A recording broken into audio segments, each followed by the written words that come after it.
Professor Nancy Kidder, and I've been teaching writing and fighting at American University. This was my 8th semester. And what I love is using the literature of combat sports to learn and explore the rhetorics in writing. And I could go more into it, but I want to get to what we have going on with our authors. Kyle, I think I'm going to introduce Josh and Jonathan at the end, but Kyle, why don't you introduce yourself? So I'm Kyle Green. I am a professor of sociology at SUNY Brockport. I wrote my dissertation on the communities that form around people training in mixed martial arts. So for 5 years, I trained in gyms in the Minneapolis and St. Paul region and interviewed people on the mats outside the gym and try to explore what's the allure of this practice for people who do it as a hobby. Excellent. Thank you, Kyle. Oh. Let's continue with our, our esteemed faculty. Tunisha, will you please introduce yourself?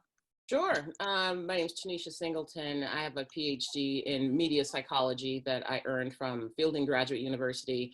I focus my dissertation on identity, culture, and consumer behavior, pretty much in the digital space, and kind of how the sport experience for fans, brands, and athletes alike have been impacted in this digital disruption. I'm teaching classes on community psychology, media management, community management, things like that. And I've been working predominantly in the pro wrestling independent space, also with some amateur MMA athletes as well. So really looking to try and create platforms to share their stories and just increase digital storytelling in sports and social. Excellent. I'm so glad to have your input in these panels. We were mentioning before the gender at sports. I loved how you introduced thug thumbs into our nomenclature and how to combat those. So thank you. Brian, please introduce yourself. Oh, audio. I'll message him. Is it? No? Well, how about I'm going to go on and we'll come. It's the nicest mic setup too. I know. It's a velvety voice. I'm telling you. You got this now? Yes. Yes. Yeah. Yeah, that is like it's a bad flex when you got this like a nice broadcast microphone and you're like, I got nothing. Hey, so Josh, good to see you face to face. It's awesome to have you on our podcast. So I'm the co-host with Joe Nolan on the Art Fight podcast. Oh, hey, Brian. And we explore sort of the intersection of art and martial arts and combat. And I'm an artist and a producer and a creative director. And I'm here in Nashville, Tennessee, and always honored to be a part of anything that Nancy is doing in engineering. And I feel like there's got to be some accreditation or something at this point, Nancy. I mean, I feel like I've been on about 4 of these this week, and I don't know who we need to talk to, but I'm maybe 47 years old, but I'm so close to my undergrad. So just, do what you can. I think you need like 4 more credits, and then then you have to defend your dissertation. All right, I look forward to that part. Your certificate in writing and fighting. Thank you, Brian. So glad to have your input. It's great. Now I'm going to go. Atticus, please. He's just finished a graduate of writing and fighting for this semester. Atticus, can you tell us about yourself? Hi, I'm Atticus. I'm I guess now sophomore at AU. I finished my last final yesterday. I live in rural Oregon. Yeah. And he has an IQ on MMA that it astounds me. I'm worried that he knows more than I do, but that's okay. So thank you, Atticus, very much.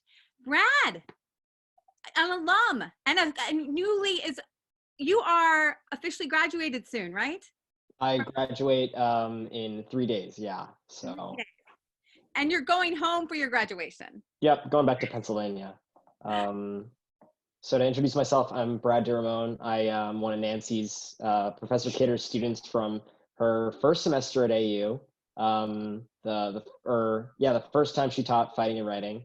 So I've been around the block with her class, and I have a lot of interest in boxing and MMA, but I also am looking into working on a career in the video game industry and possibly in esports.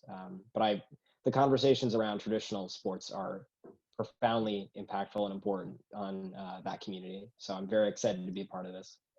Excellent. Brad, can you tell us real quickly what your final paper was? I loved what you did for my class. Oh my gosh. Hands of Stone.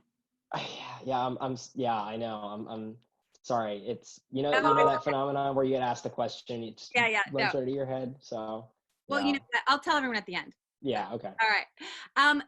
Let's see. And then I see we have Christina Snowden.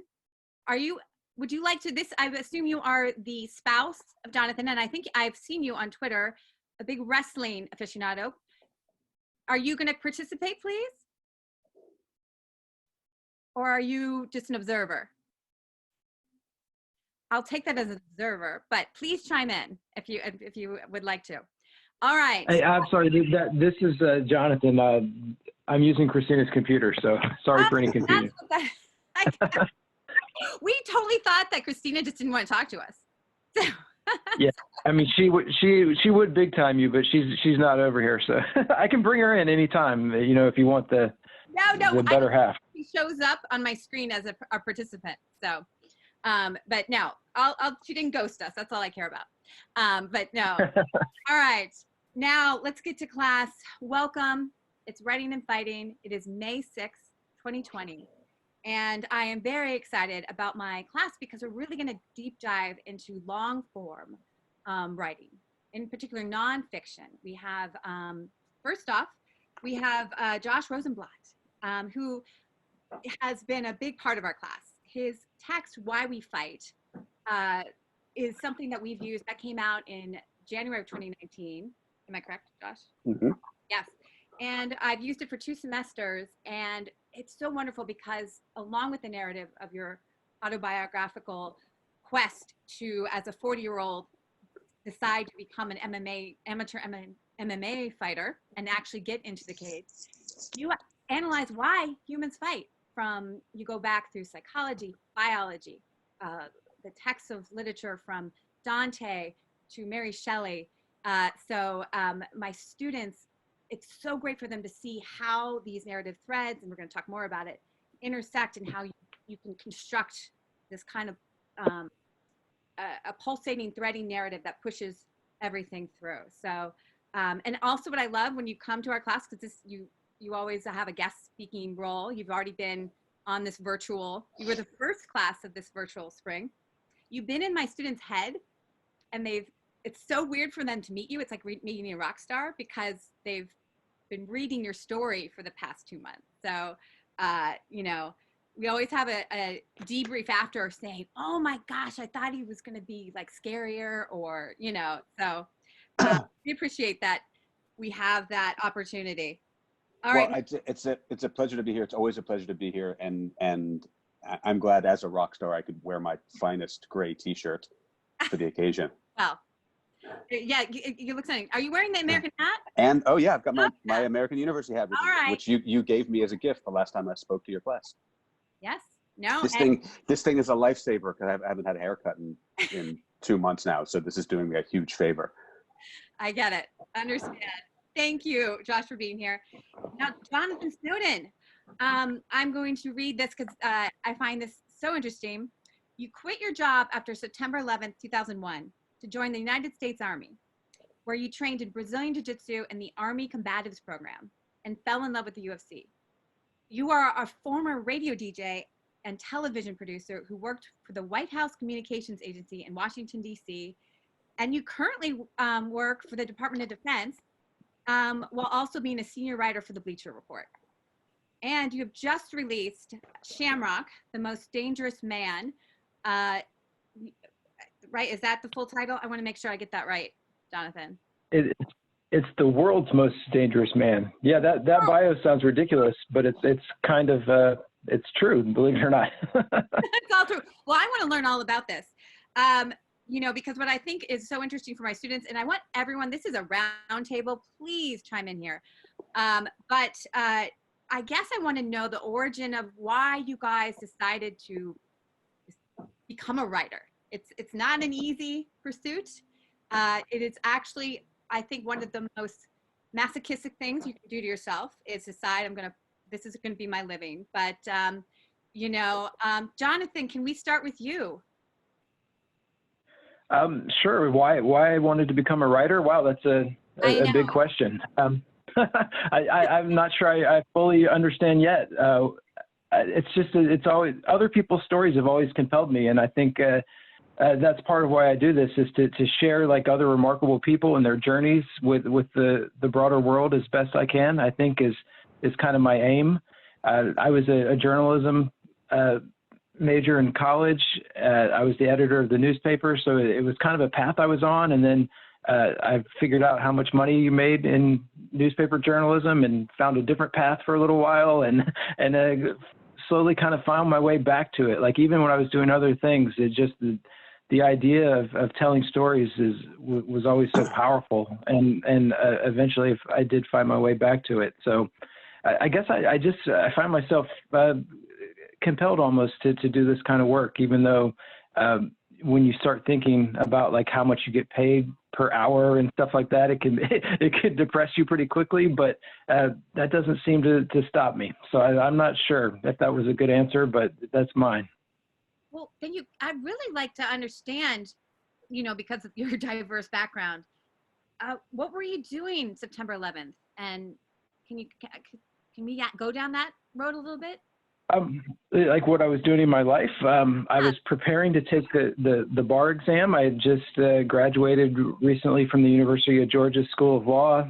I was kind of drifting, as you do at that age, where you just like, you don't really know what you want to do with your life. I was working for a bookstore, Walden Books, in the mall, and work was closed that morning because of the attack. So that's really my story. And you know, I had gone to law school after college because I didn't know what I wanted to do with my life, and I'm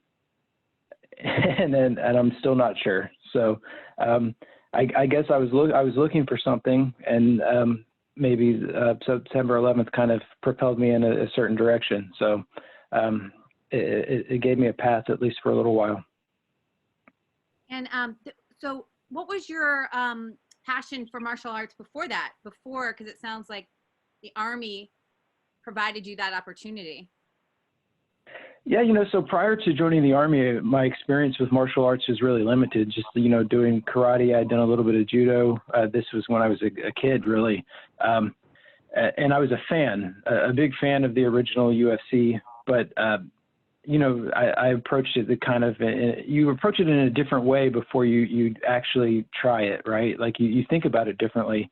And so I'd been a fan of the spectacle of mixed martial arts prior to joining the Army, but it was only after I actually started grappling that I really kind of understood better what it was all about, and my interest broadened really significantly.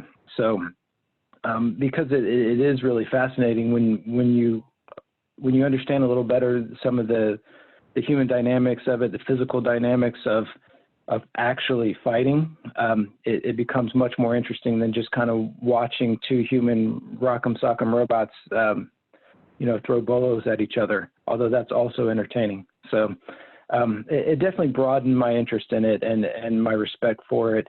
And that was really the start of becoming an MMA journalist, I guess. Yes. And Josh, you know, can you kind of come in? He's talking about how when he actually started fighting MMA, he had a different lens to it. Can you tell us about your discovery of MMA and how that parallels or is different? Yeah, I mean, my discovery of MMA was a shock. I mean, I grew up hating fighting and was never interested in sport fighting, and definitely not interested in the early UFC stuff. And things sort of dovetailed perfectly for me. I was living in Austin, Texas, and I was writing for alternative weekly newspaper down there, and I was writing about politics, and I was writing about movies and that sort of thing. And it was great, and I loved it. And I loved being a writer. And like Jonathan said, I wasn't getting paid anything, but it was a good life. And I happened to stumble on a story about Kimbo Slice, a profile of Kimbo Slice in I think it was ESPN, the magazine.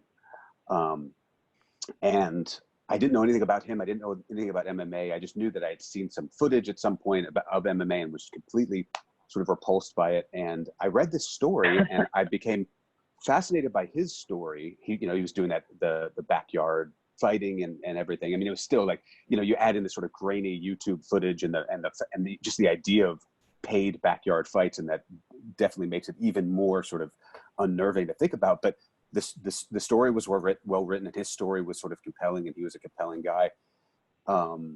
Halfway through the article, though, they interviewed a couple of professional mixed martial artists, a couple of UFC guys. I don't remember who they were now. And to a man, they all said if Kimbo Slice came into the UFC, he would get killed. And I couldn't understand this because, like, the article made it seem like, and I watched one or two of his videos, and he just seemed like, how could this person, who's this tough and this terrifying, not be good in a fight?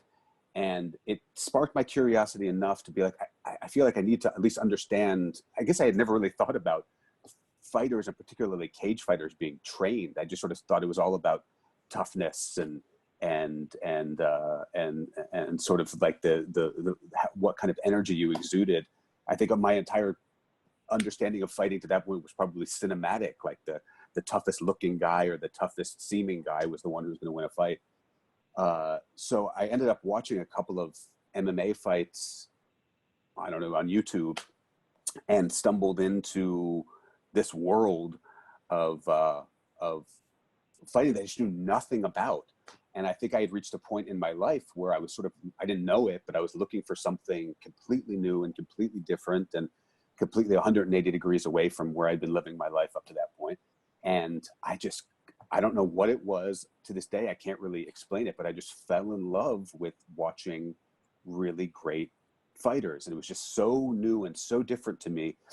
And that happened to dovetail with, I think, a feeling that maybe I wanted to be writing something that was different than movies, that was different than politics. The problem with, writing movie reviews is that you're guaranteed, especially in this day and age with the internet, you're guaranteed that if a movie comes out on a Friday and your review comes out on a Friday, that there are 1,000 other reviews of that movie out there, either being read or not being read.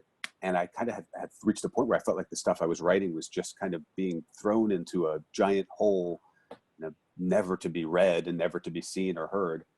And it just kind of felt like, and I really loved the way the people wrote about boxing. Like I found it fascinating that a lot of my favorite writers, in addition to writing great literature and great journalism, that they seem to write well about boxing. And I was like, it seemed like writing about fighting and writing about MMA was a pretty wide open field. I mean, and Jonathan will probably say this as well, that there just weren't that many people writing about it. And it seemed like that those two things together, both my newfound fascination and also a feeling like the world was kind of wide open, it just seemed perfect. And I've been writing about MMA, I think it's been almost 10 years now. That's I'm going to put your question to Jonathan. When you started, going from this legal background, gone to law school, you go to the Army. When did the spark to combine, a career with MMA happen? Yeah, so his story really resonates with me in a way. I was a really bookish person, hated the idea of hurting someone else, still do. And I think that's part of what attracted me to mixed martial arts and to the Army, probably in my own personal life, is that, those people are so different than I was. And that's what draws me to them. I forgot your question. Sorry. What was your question? Well, you've gone from law school into the Army. Now you're rolling. I think with your fellow soldiers. What's the next step? Because it was interesting to hear how Josh, kind of combined his writing, but he wanted to write something about different that wasn't being right enough. So yeah, So yeah, my story is kind of similar in a way. You know, I had left the Army and come back to work at the White House, a non-political job in the political world, I should say that. I say that because probably a lot of people listening probably did not like George W. Bush as the president. He was the president when I was working there. And I say that because he was a president who took a lot of vacations. So not nearly as many as the current president, but, you know, a lot for the time. So there was a lot of time when we would just be sitting there, basically. He'd be at his ranch, and there was dead time when I was working there. And I'm a person that needs to fill that time. You know, I don't like just sitting around doing nothing. And so I started writing a book about MMA while I was working at the White House, is the short version of it. It's kind of amazing that it even happened. I was interested in how mixed martial arts came to be this kind of like quasi-mainstream thing. When I had left to join the Army, MMA was still an underground sport. It wasn't available widely on pay-per-view. You know, it was a thing that you could only get on like the Dish Network or something like that. And so when I came back, it was on Spike TV. It was a big deal. People were talking about it. I was curious about how we had gotten to that place. You know, how did MMA become mainstream? And so my inclination, of course, is to search out a book to read about it. And there was no book about MMA. And for some reason, I thought, well, maybe I should write this book. And I sent a letter to ECW Press. And for whatever reason, they said, sure, you've never written anything longer than like a newspaper article, but why not try your hand at a book?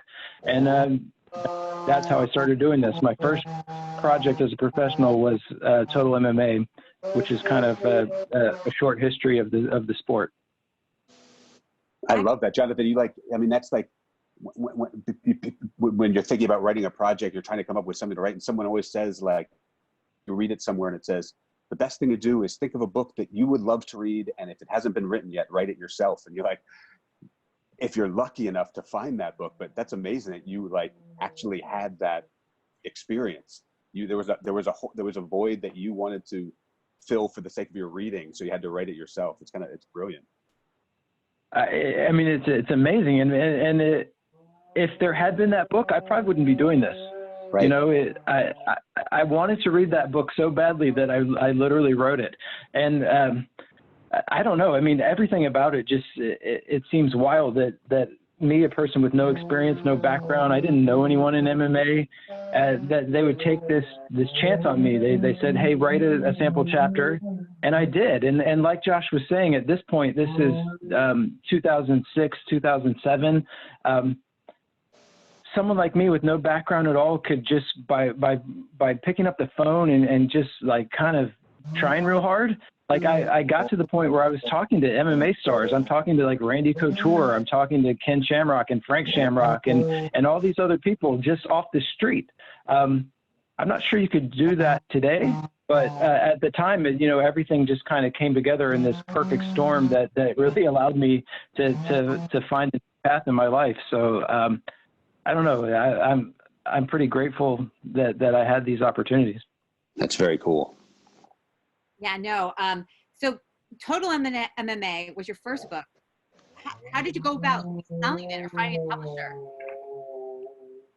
I just sent a letter. I said, hey, look, you know, there's a lot of interest, I believe, around this sport of MMA. There's no book. You guys do a lot of pro wrestling books. You've done one MMA book. So I laid out my premise for why I thought it would sell, and I tried to, like, you know, there's a little smoke and mirrors as to why I would be the one to write it, but for whatever reason, they accepted. You know, most people, I think, you know, you send, at least from what I can tell, is you pitch a lot of things and are rejected a lot of times, and that certainly happened to me subsequently. For whatever reason, it was, as we say in the Army, like a one-shot, one-kill scenario. And some foolish person said yes, and I said yes foolishly, and here we are. How did you choose the publisher? Like, how did you choose to send that first, the one letter to? I had seen that, you know, they had a number of books in the pro wrestling space, and they had I think a single MMA book. And you have to remember, at this time there was maybe one other MMA book that existed. It was No Holds Barred by Clyde Gentry, which is still like a great kind of oral history. It's not really a history, more like the lore of MMA, and it's still fantastic about the early days of UFC. But that was pretty much it. And so there weren't a lot of publishers in this space. This was the only one that it was even trying a little bit, and that's kind of how I selected them. That's great. That's a great kind of advice about looking when you're trying to submit this, even online, any kind of article you're writing. Look at what they have written, and if it's similar, or if they something as Josh was saying, how the article hasn't been written, but this is the avenue where it should be. So,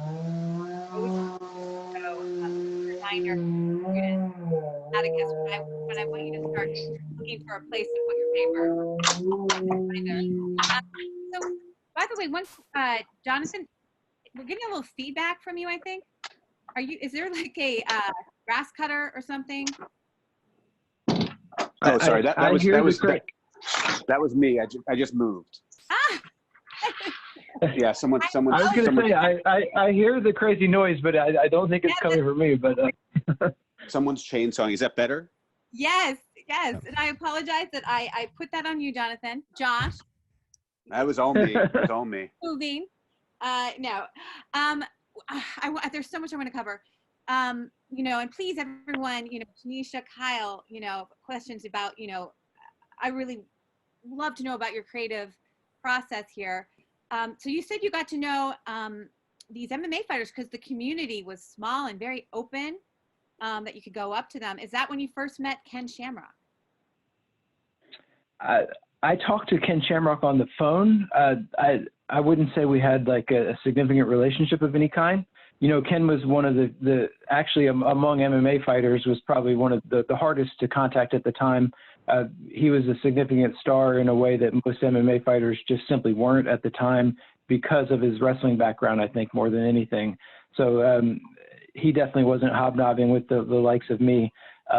I met Ken Shamrock for real. I did a profile of him for Bleacher Report and CNN.com prior to his fight with Kimbo Slice. And I went out to San Diego, and he was living in a mobile home outside of the gym while he was training for this fight. So I got to hang out with him there. And that was when we met. And I think that's how the book project really started there, I think, because one thing that Ken said to me was when I was asking him questions, he said, you know more about my career than I do, it seems like.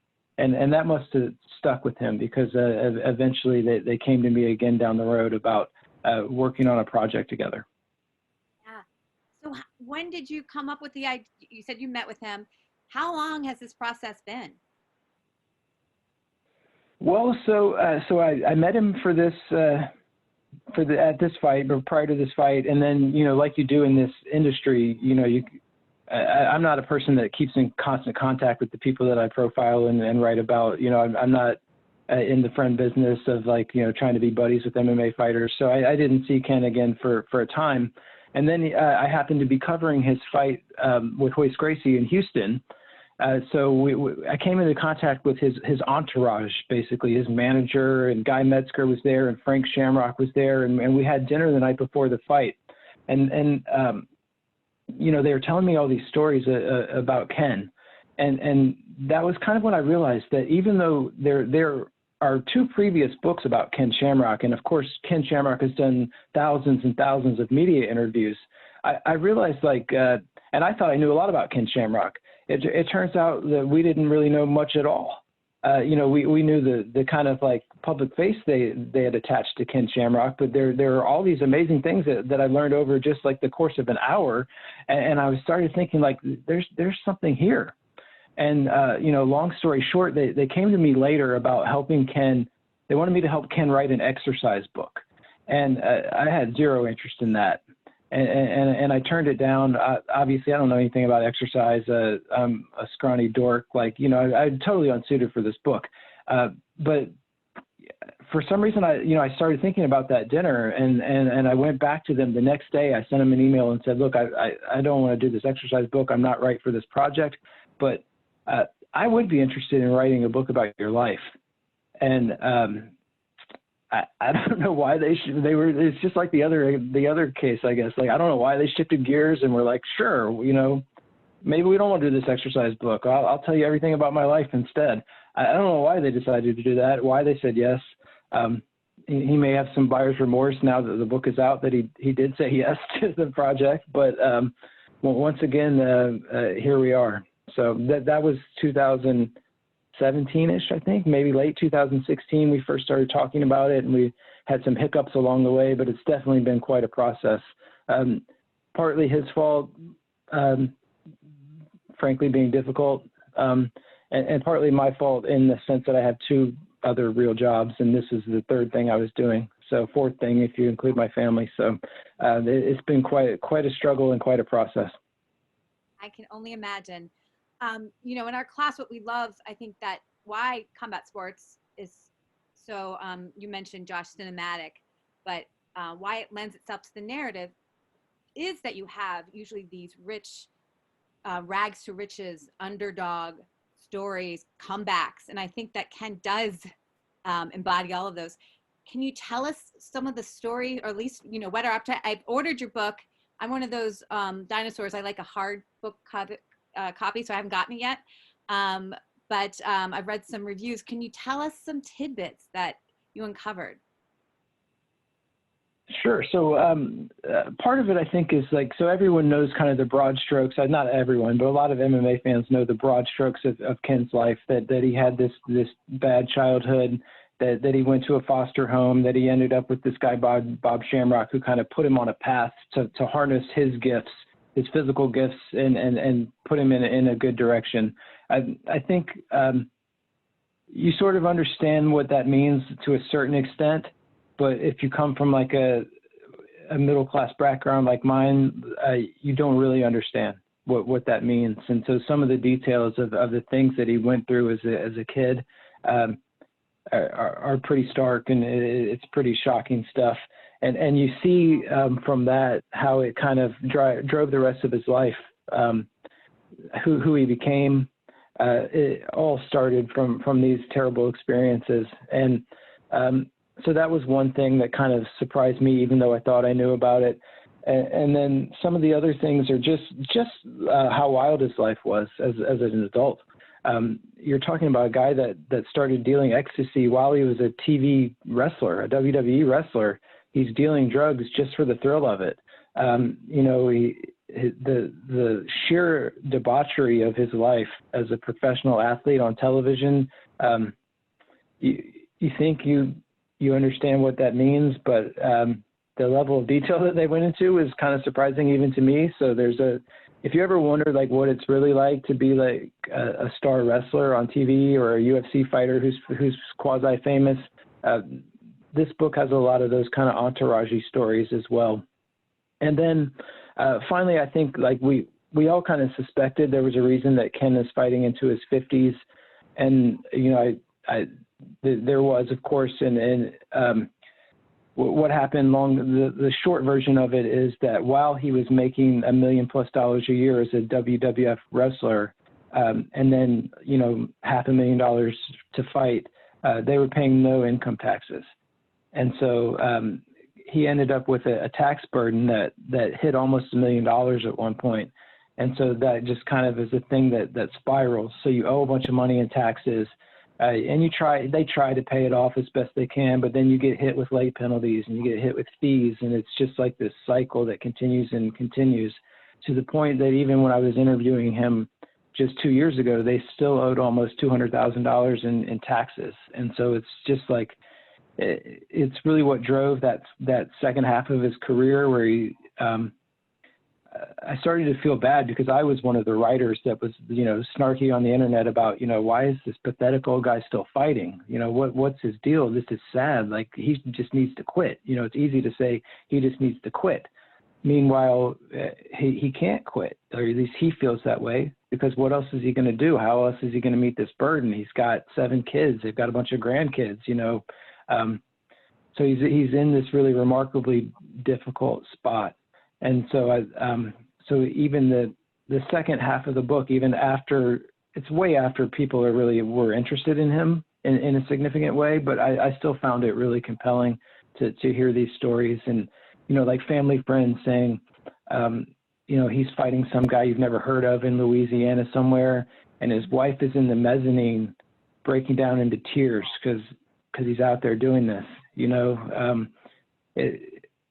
You think about these athletes, and he had reached these pinnacles, and then here he is. He's nearing 50 years old, and it's just kind of sad. And I wish there was a happier ending to this book, but it seemed like maybe there was. But then, as I'm trying to finish it up, he's in his 50s, going back into pro wrestling in a minor league pro wrestling promotion, and trying to talk his family into letting him fight these bare knuckle fights. And I'd be surprised if he doesn't do that at some point. I don't know, I'm making myself sad thinking about it, but not everything is has a happy ending, I guess.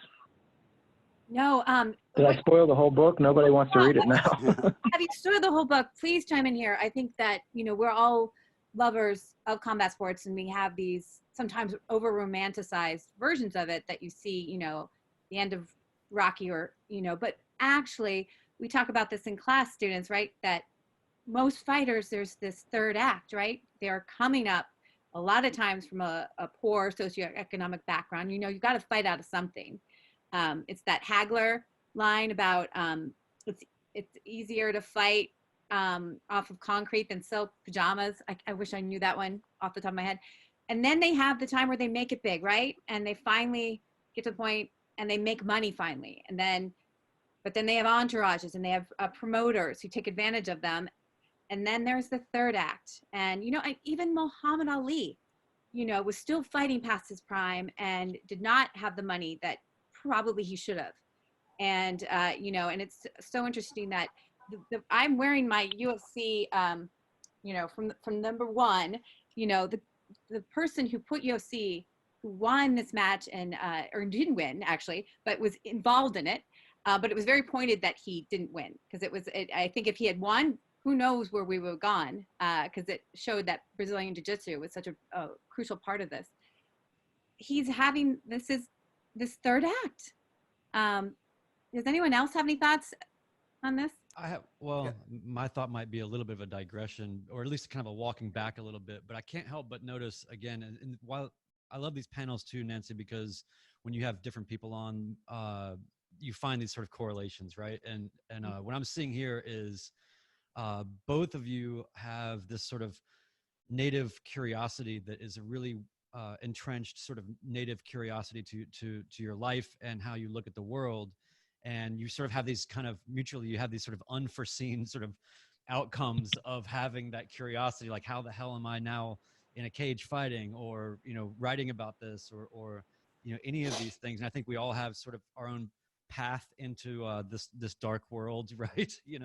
Where we have to kind of reconcile it. And so I guess, and that's really never done. But I guess if I had any kind of a sort of question, it seems like if both of you are sort of native to choosing sort of uncomfortability in a way, do you employ that or nurture that, or try to build that into your practice in any way as you've become more established? Or is that something that just is, or is it something perhaps that you're just trying to temper because you're like, wow, look at the manifestation of my life. How did I get here? I want to do something totally different. So just curious about how curiosity has cultivated in your practice. Jonathon, you want to? Josh? Sure. That's an interesting question.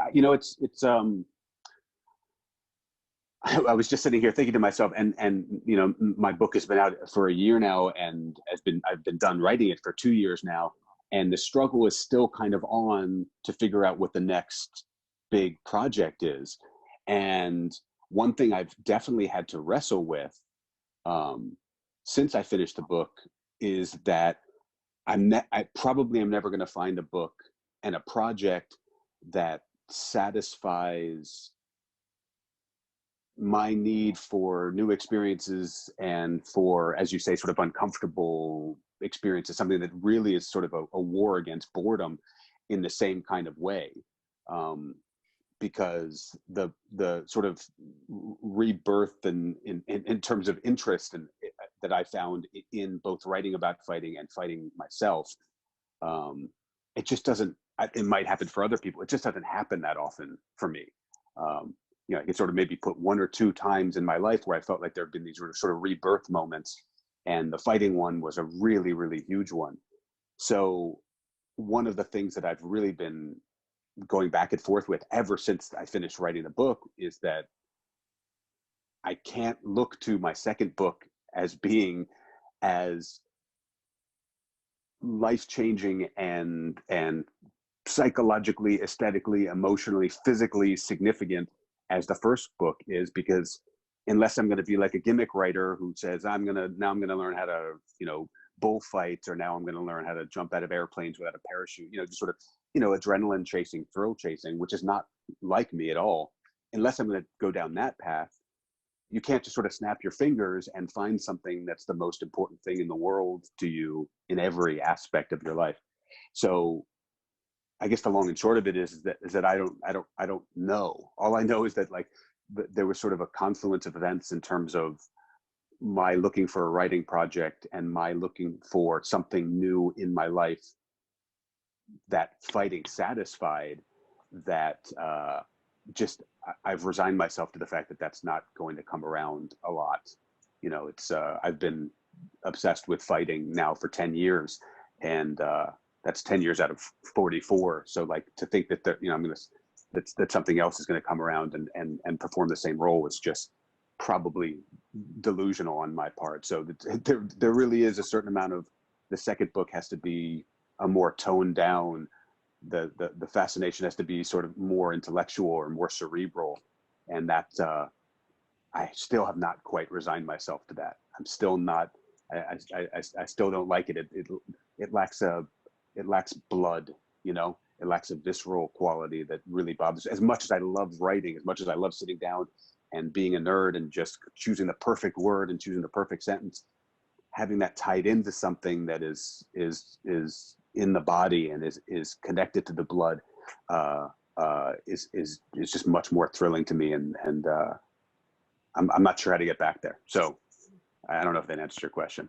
Oh, I have a follow-up that relates to that, and I think it relates to what you've both been talking about. So one of the things I'm always curious about, especially looking forward at new generations of writers who are interested in MMA, is what you think the mainstreaming of fighting will do. So you both got into it early enough where it was still seen as more of a niche practice, more of a transgressive practice.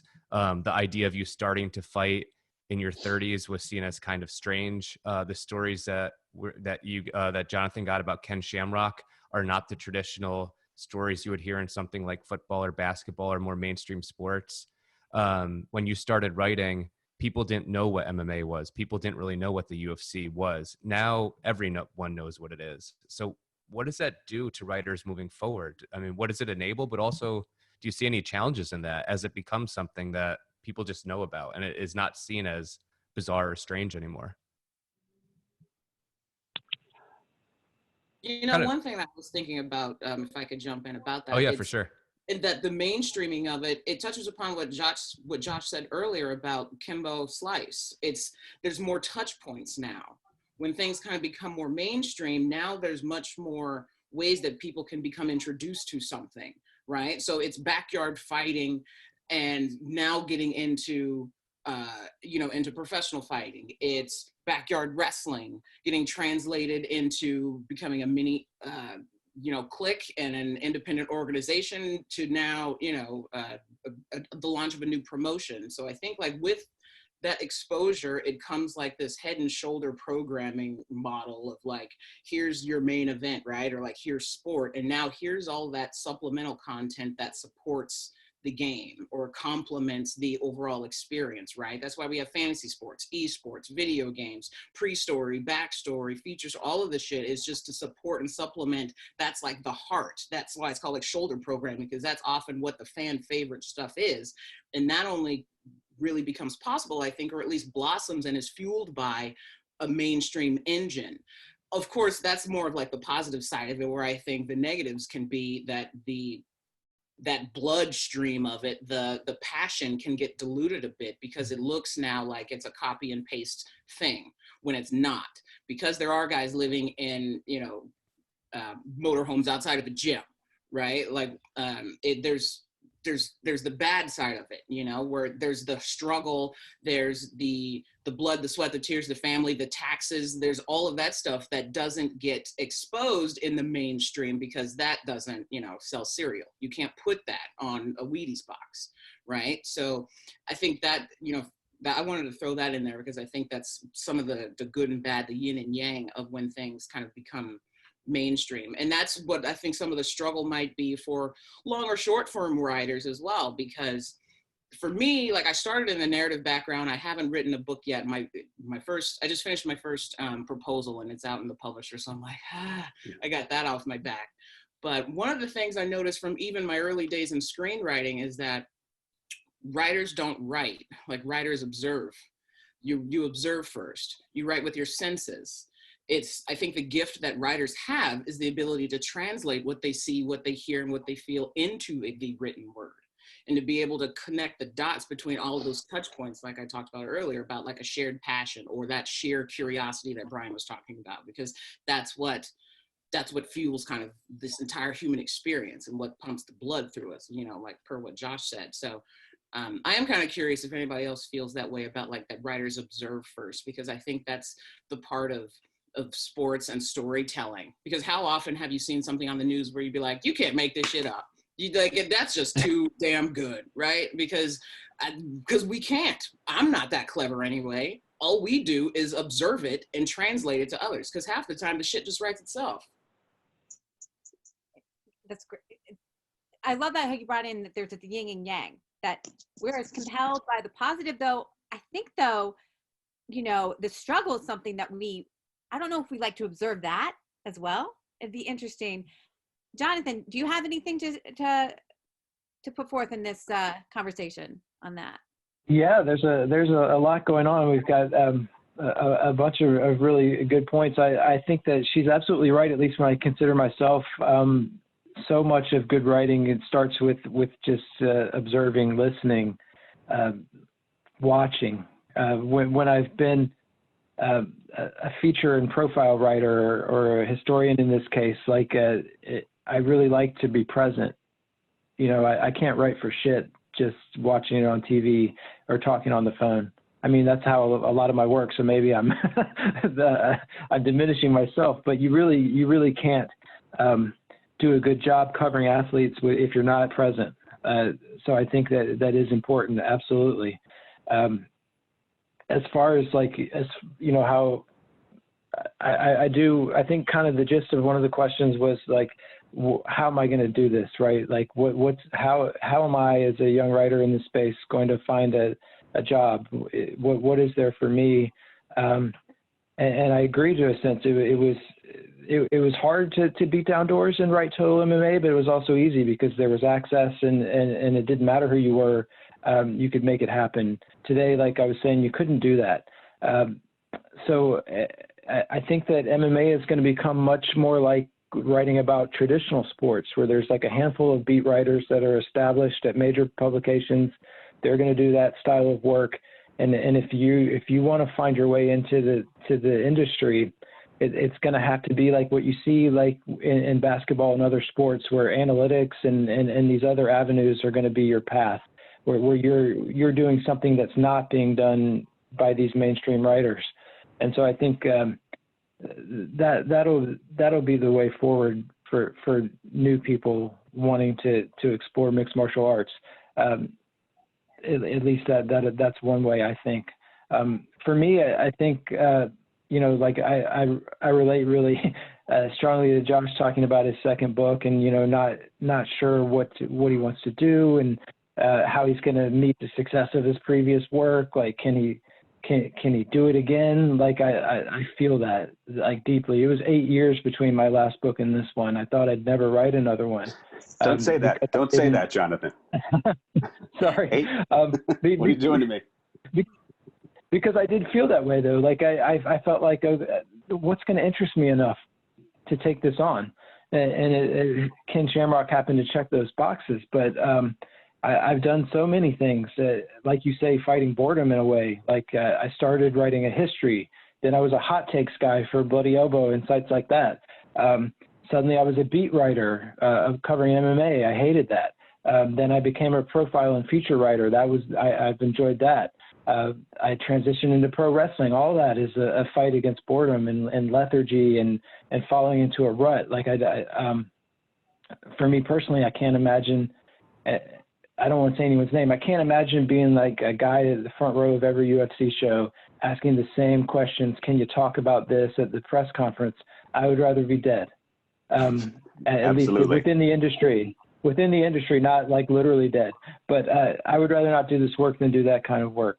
So I think I've taken this, I've digressed as well, but I don't know, those are some of my thoughts. One day I will understand the point of the sports press conference. To this point, it completely eludes me.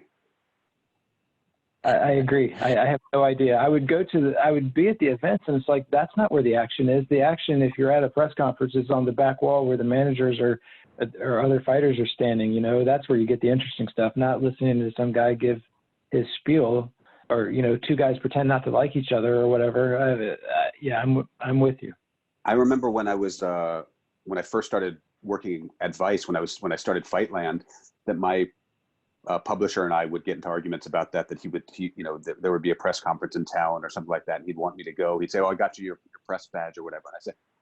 And I say, there's no point going to a press conference. It doesn't make any sense to me. And he didn't like that. And I mean, it was the beginning of a long and fruitless relationship where he didn't like the things I said, ending in him firing me. But I never understood the point of everyone picking up the exact same thing on their microphones. Yeah. No. And okay. So that another lesson here, don't be afraid to get fired. Stick to your own voice and convictions. Well, that's a real terrible piece of advice to give, though I totally agree with you. Yeah, it's terrible and wonderful at the same time. You're absolutely right, Nancy. But I do like what Jonathan said, that in terms of advice, like, it's a good point when 99 people have their mics pointed in one direction. I think the best thing you could ever do is point in the exact opposite direction. Like that should be an ideology. That should be a life's philosophy. Can I ask a quick question? And this is to our, culture critics that we have here. What is the role of social media now in fighters creating their own narratives? And how that will differ when we don't have the AJ Lieblings and the mailers that, I wax nostalgic for that. Like Tunisha, I think it's good, especially in combat sports, that we have social media so that the fighters are more empowered. They don't have to just rely on a promoter. But are they losing something? It's a good question, and it's one that keeps writing itself. Like, it just keeps answering itself. I think it's changed from when I first started studying it in 2013 to now, right? Like, it just keeps evolving. And it used to be, I think, that digital sports bar where we all could just talk like that was a foul, at the same time, in real time, be able to comment to something. But from the athlete perspective now, because it's like a permanent digital tattoo now. If you say something bad, and back in, when in the early days, you could get fired at, right? And people are getting, it's catching up to itself. It's becoming, more of a business as opposed to an outlet.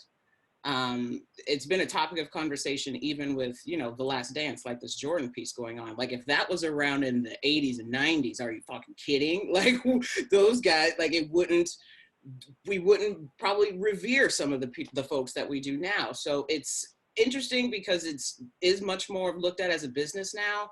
Obviously, even like with more name, image, and likeness things being able to, you can get compensated for and creating new streams of revenue for yourself.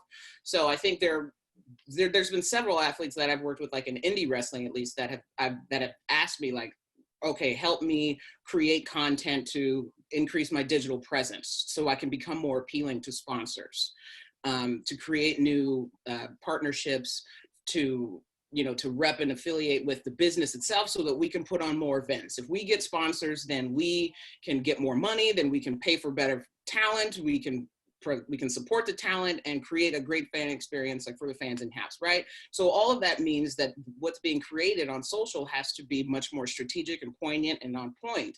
So it's hard. It's looked at as a business, so sometimes they can't be themselves. I've seen several post things like, I want to comment, but I'm not, because now they're not allowed to, I don't know, just act as a basic civilian anymore, which is sad because you were ripping that human element out of it, right?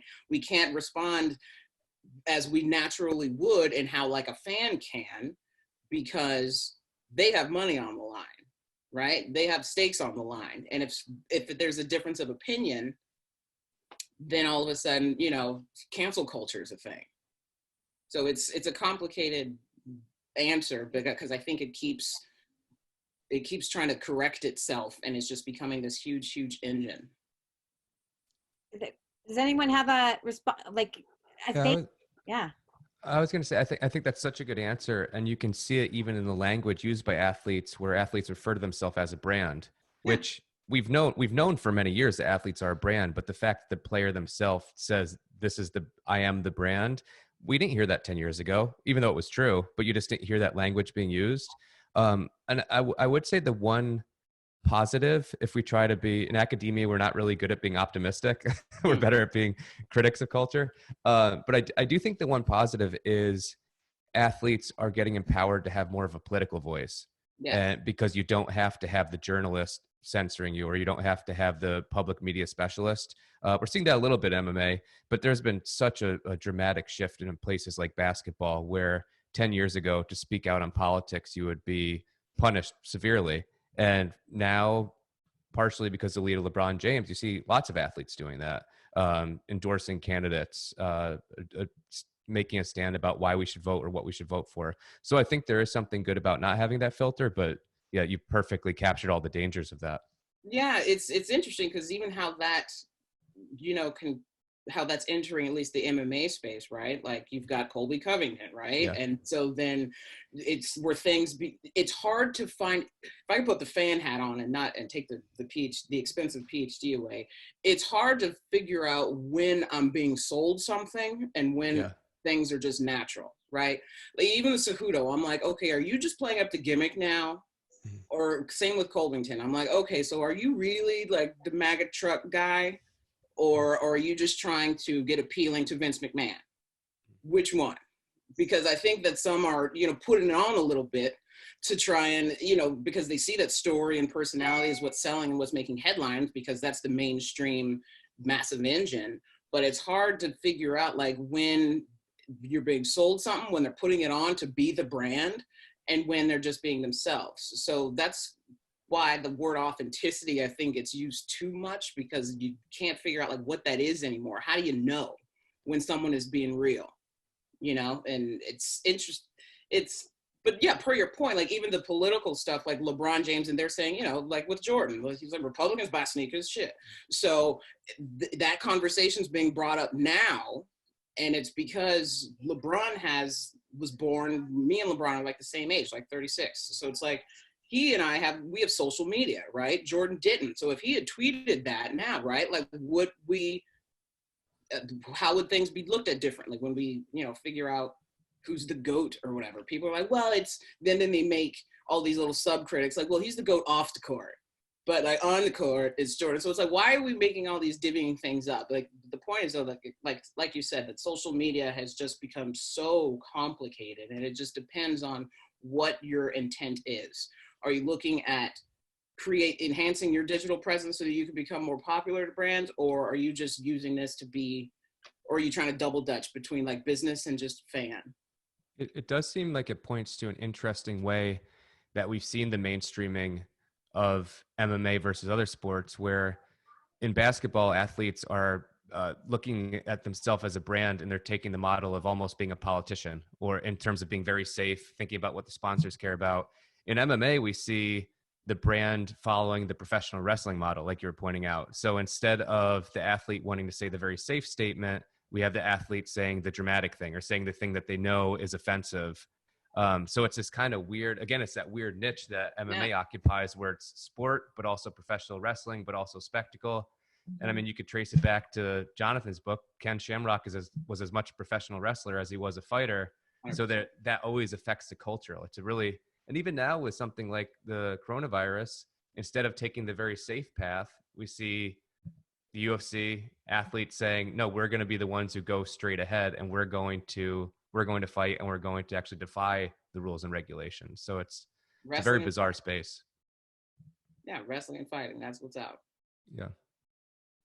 I'd love to know the writers, because I definitely want to explore with everyone here the narrative that's going to be happening in just a couple of days, with what this is going to shape, how having UFC 249 in the middle of pandemic, the first one, what that's going to do for the shape of the sport. But do writers have any, I don't mean to go away from social media, but do the writers have anything to say about social media? I do, if you don't mind taking it a slightly different direction. Yeah. I think that those were super interesting points. I also think that social media is a huge challenge to doing journalism, and so that's something worth bringing up. The players having their own voice, athletes having their own voice is a great thing in some ways, but it also means that they're less inclined to have an outsider's view, because why do they need it? They've got more followers on social media than I do, right? Like, what do they need me for? That's their point of view.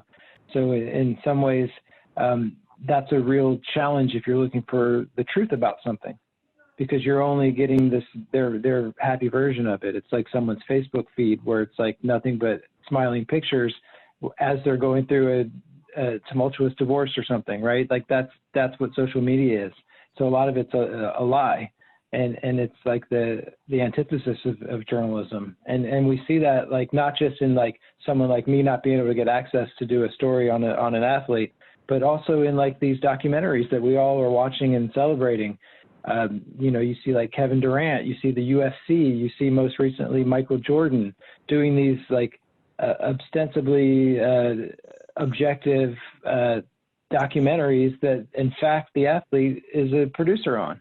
And is the voice, it has the last say on. Like, this isn't real history. It's not real journalism. It can be entertaining, and maybe it touches on being truthful sometimes. But this is what we have now in lieu of an actual journalist taking a look at something from a third-party perspective and trying to meld together different people's recollections and truths into one story. Like that's going to exist less and less. Especially in the MMA space as it gets bigger. Like when Josh was writing and when I started out writing, that potential existed. Right now, they'd be terrified to allow me access to some of their top fighters. And so that's been a big change. And social media has been part of that, I think. And I could say, I think it's all like totally fascinating. I'm trying to take in what everyone's saying because it's so good. But I was just thinking from a writer's perspective, and I'd be curious to hear what other writers have to say about this.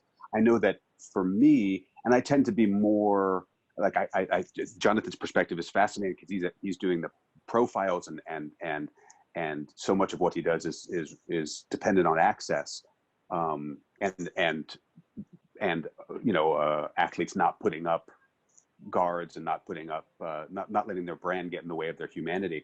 For me, I always fancied myself a little bit more in the, I guess, opinion editorial line of writing. And I know that the rise of social media and I guess what you might call like the democratization of opinion, which is, I love the idea of democracy, don't get me wrong, but like when I sometimes find that the fact that everyone all the time is supplying their opinions and their criticisms and their takes to the world via social media.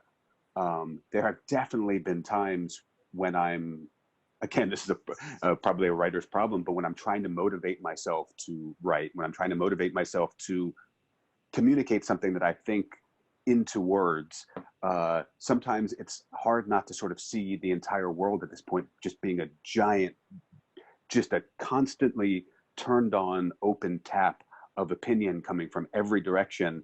And that democratization has kind of lent itself to like it's not a qualitative thing at all. It doesn't matter what the quality of the way the opinion is written or the editorial is written is definitely less significant than the opinion itself. But even that probably, that's probably even less important than that you have an opinion. Like you guys have been talking about that, like Tunisha said about, she doesn't even know, you get to a point where you don't even know if someone's opinions about something are real. Are they an attempt to brand themselves as a bad person or brand themselves as a good person or a controversial person?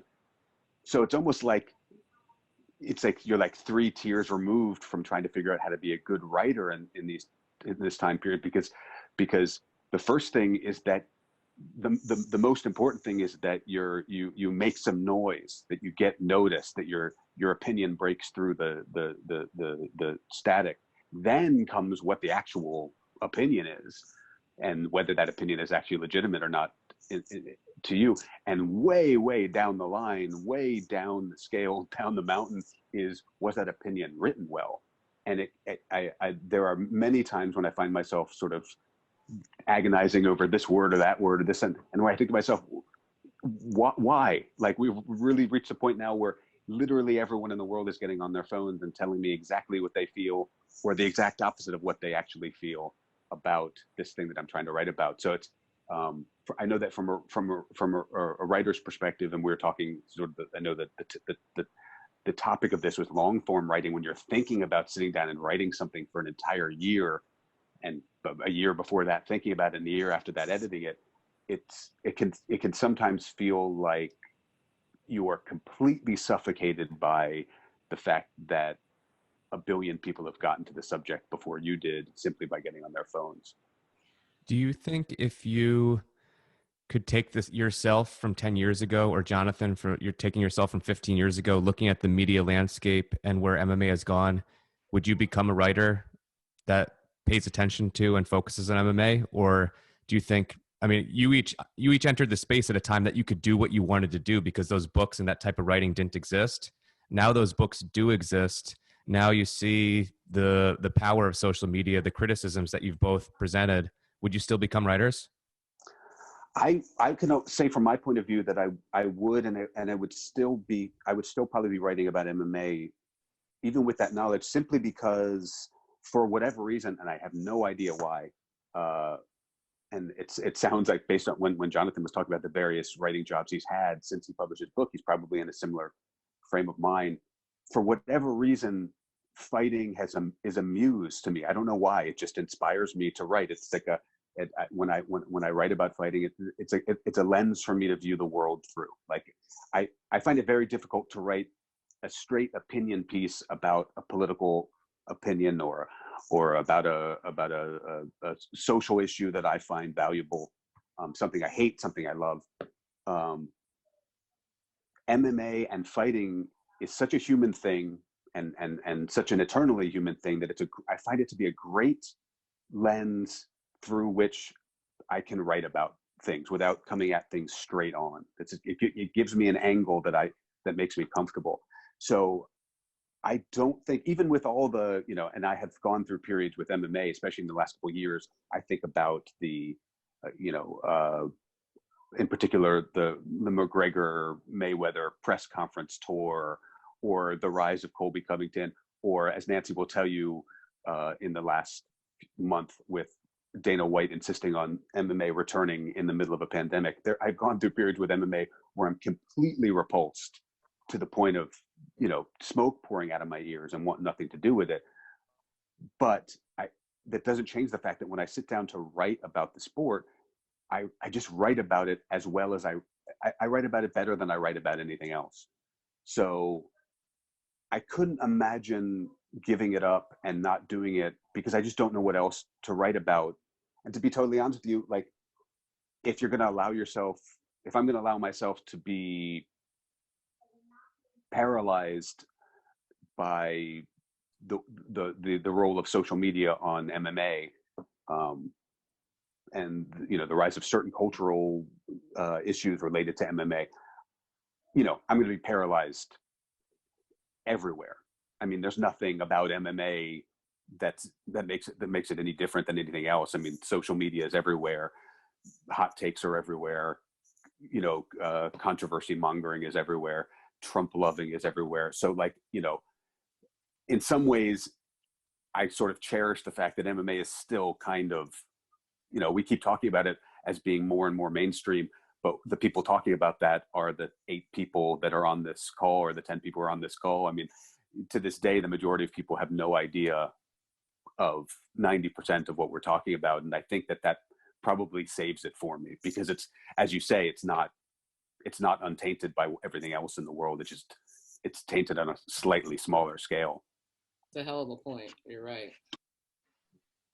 Well, it seems to me like the idea that when you are a naturally curious person, or you're a writer, and to write, like you said, sort of like a straight piece doesn't appeal to you, it makes sense also because, I mean, the UFC is ultimately this microcosm of all of the successes and failures of all culture and all society, and really with a global sort of symbiosis. So it's almost like this kind of manageable sort of ecosystem to sort of chop off in your mind and go, okay, I'm just going to, whatever's here is ultimately representational of the broader, picture in terms of culture and politics and everything else, which I know, Nancy, this is sort of, this is your bread and butter. But so I guess I just wonder, when it comes to this notion of sort of long form, while also contending with the ills and of social media,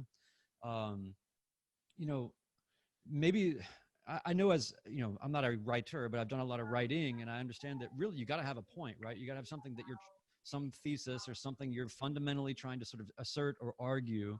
And I just wonder if there's some sort of more broad-based reinvestigation or re-looking at that as sort of a writing premise in a way, because you're looking at everything being so wildly dynamic. Everything now in the world obviously is changing by the day. You have all these characters, you have all these sort of things happening.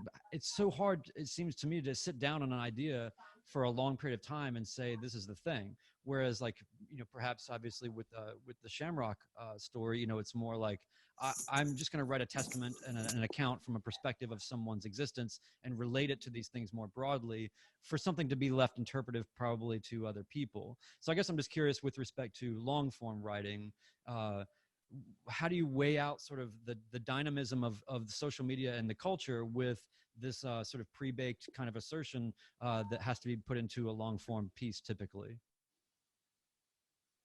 That's a great question. Jonathon, do you want to? Jonathon, you're talking to me, huh? I do have.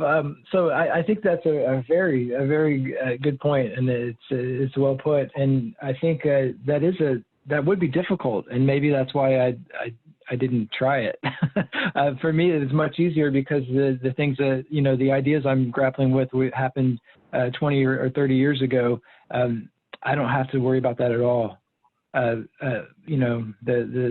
dynamic day-to-day changes that happen in MMA and the world are not my concern writing a book like this. So that I think that was handy. Although obviously it is something I grapple with my regular work, right? As I'm covering the sport, you do kind of have to follow along the ever shifting kind of path of MMA and what it is. It seems to be something different every couple of years. I thought it was real interesting that Josh was talking about how much he hated the Mayweather-McGregor press tour and fight, because it's funny that we have different ideas, because for me that was the peak of my MMA writing career, I think. Both from a personal enjoyment standpoint, and also if you look at page views and making money, and this is a business, it was by far at Bleacher Report, at least it was internally it did numbers similar to a Super Bowl. And so for my moment, you talk about MMA as mainstream. Normally it's not. When you're at a general sports site like that, MMA is the 100th thing they're thinking about. But for 1 week, everyone in the company was thinking about me and what I was writing. And so that was kind of probably the one experience that I've had with being a truly mainstream sports writer. And so, yeah, it's interesting. I could totally see how you would hate that. I mean, it's repugnant in many ways, but I think I'm attracted to that kind of ugliness, maybe part of me. So I think you'll find, Jonathon, if you were to talk to my publisher at Fightland, that he would confirm that my instincts and my likes are always diametrically opposed to the number of clicks we got and the amount of money that would come into the publication. I'm generally the same way, but this just happened to be like I don't know, it was just, it's so perfectly encapsulated what these two disgusting sports are, like kind of, or what they've become, that I kind of love that about it as much as, I mean, obviously the fight was the pits and the things they were saying were awful, and everyone involved with it for the most part was an awful human being, but for some reasons, like, you know, I kind of like that. Like, you know, is that part of what attracts you to fighting sports? Is that like the other people around it are so different than like the normal people you interact with in your day-to-day life, or is that just me?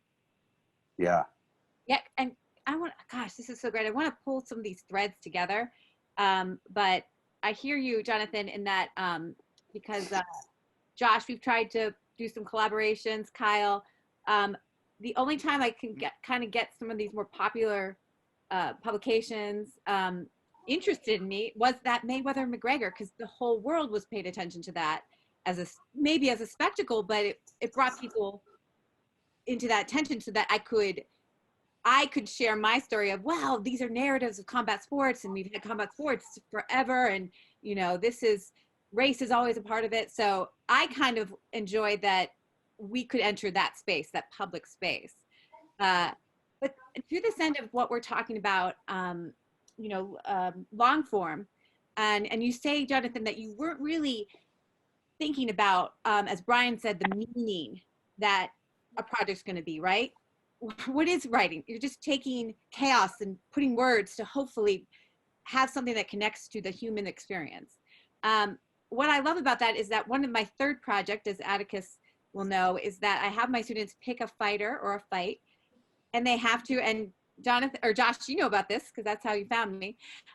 They need to use an academic lens to explore how that fighter reflects society. And, you know, I think when people are reading Shamrock, they're gonna understand things and they will connect it to what was going on in the 90s and especially with Pride in Japan, and what was going on that was making this machine of mixed martial arts. So I'm so excited, and I appreciate, and I think that this kind of storytelling is important, and it really does show us. Someone brought in here that the human aspect of our sport is the connection to these to the actual individual. So I just wanted to bring that up. I'd also like to add to that, Nancy. I think you're absolutely right. The human side is so important, but building on what you were saying and also what Brian was just saying is that I think that the value in general with long form writing is that it's so important, especially in this kind of, you know, the world we're living in today in terms of social media and news updates all the time, and checking back on your phone all the time to see what's going on from 10 minutes ago to now within the news. Is there's something to be said for both in terms of, I know I felt this as I was writing my book, and definitely in terms of when you're reading books, that the experience be somewhat out of time, that it not exist in the rhythms of immediate gratification and immediate satisfaction and immediate consumption. And I think it's hard to do because we have the means all the time to be consuming information as it comes in, that to have an outlet, both in terms of a creative outlet for us, the writers, and a contemplative outlet for readers, I think it's really important for the human brain to have that recourse. I know that for myself, I loved writing the book for many reasons, but one of them was for that very reason, that it was something that took a year and a half, and it didn't exist on a timeline where it was affected by what was going on. It wasn't about what was going on in the world. It wasn't about what happened yesterday. It wasn't about what Conor McGregor said or Donald Trump said. And it was just such a relief. And especially because I was writing this book in 2016 as Trump was in the process of getting elected. It was so good for me to have an outlet that existed on some slower time scale, in some different headspace, because otherwise my head would have exploded. And I think that if anything is a great lesson to take from, and I'd be curious to hear what Jonathon has to say about this, as to why it's so good to write in long form, simply because it's good to step outside of time. Yeah, absolutely. To the point where I make a real effort to be disconnected from everything else while I'm writing. Even a lot of the actual writing I do on pen to paper, like physical pen to paper, I definitely do want to be in a different headspace than the one that's worried about what Trump said at the press conference, or whether or not we're all going to get coronavirus and die. These are not the things I want to have racing around in my head. I do want to occupy a different space. And I do feel the same way when I read as well. I don't know. It's definitely a different, you go to a different place, and that's the beauty of literature, I think, is that it can help you do that in a way that watching television or something just doesn't, at least for me, doesn't work the same way. So I think that's, I've never really thought about that, but I think you're onto something. I think it's also a good reason, Nancy, why it might be, I'm with you, why I like having a hard copy version of a book, just because it's like Jonathon's saying about writing, like the physicality of having a pen and a piece of paper immediately puts you in a different headspace than if you're trying to write a book on the same machine that you watch Trump videos or porn on. Like, it's probably good to literally physically take yourself. And when I'm reading a book, I don't think I would get the kind of reading done that I do, and I don't think I would appreciate it in the same way if I were reading a book on another electronic device. I don't think I would do it. Also, it's like the medium of certainty as well, right? In this whole sort of quest for authenticity, what is authenticity? What is truth? What is known? There's just, thank goodness we have this sort of ability to have heavyweight, tangible, experiential objects that feel codified just in their own by nature, Yeah. Yeah. I know we're over time. So if anyone has anything else to say about long form writing, because I kind of want to get into what's going on now and get some writing perspectives on it. Because with my class, we go back and we look at how combat sports, again, what it meant to society at the time. We go and we discuss Jack Johnson, where we see that Jack London coined, it's the white man's, or what is the Great White Hope. And then we go and we look at Muhammad Ali, and we see the narrative, how writers were talking about how horrible it was that, Cassius Clay, had changed his name, and, there was definitely some, resentment, especially also dodging the draft. But then you see the shift in culture and the shift towards his narrative. So I'm so curious. MMA is going to be in the spotlight. I think that, again, sports kind of enter society in that we talked about this, Brian, yesterday, that when the NBA canceled, they pulled people off of the court. I think the whole world, our country, but maybe in the whole world, woke up and said, this is some real shit going on. That was, for me at least, I don't know, there have been other moments. And then, that we knew that the Olympics had to go. We talked about this, Kyle. What do you think? I mean, I think we're rolling the dice for Saturday. How is mixed martial arts? What are the narratives that can come out of this?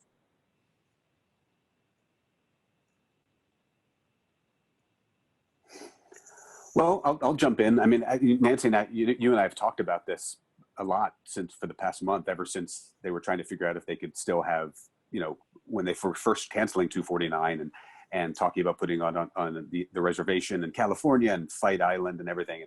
And you and I were, just so upset, and never felt sort of shamed to be MMA fans, because suddenly there actually was mainstream attention being focused on the sport that we love so much, and it was like for absolutely all the wrong reasons.